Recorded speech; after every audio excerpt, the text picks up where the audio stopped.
ആരാധനാമൂർത്തിയാണ് green Taradevi. ഈ ദേവിയെ ഏതൊരാൾക്കും വിശ്വാസപൂർവ്വം പ്രാർത്ഥിക്കാവുന്നതാണ്. മനം നൊന്ത് വിളിച്ചാൽ വെളിപ്പുറത്താണ് ബുദ്ധമത വിശ്വാസികളുടെ ഗ്രീൻ താരാദേവി.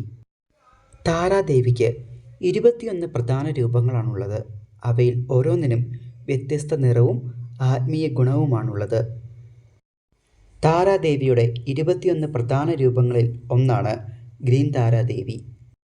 നമ്മുടെ ജീവിതത്തിലെ എല്ലാ തരത്തിലുമുള്ള ബുദ്ധിമുട്ടുകളിൽ നിന്ന് കരകയറാൻ ഉപയോഗിക്കാവുന്ന ഒരു മന്ത്രമാണ് ഗ്രീൻ താരാദേവിയുടേത്.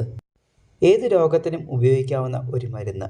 അതായത് ഒരു വ്യക്തിയുടെ ജീവിതത്തിൽ പലതരത്തിലുള്ള ബുദ്ധിമുട്ടുകളും കഷ്ടപ്പാടുകളും ഉണ്ടാവാറുണ്ട്. ഇവയിൽ നിന്നെല്ലാം മോചനം ലഭിക്കുവാൻ വേണ്ടി ജപിക്കാവുന്ന ഒരു മന്ത്രമാണ് ഗ്രീൻ താരാദേവിയുടേത്. ഈ ഒരു മന്ത്രത്തെ ഓൾ ഇൻ വൺ മന്ത്രമെന്ന്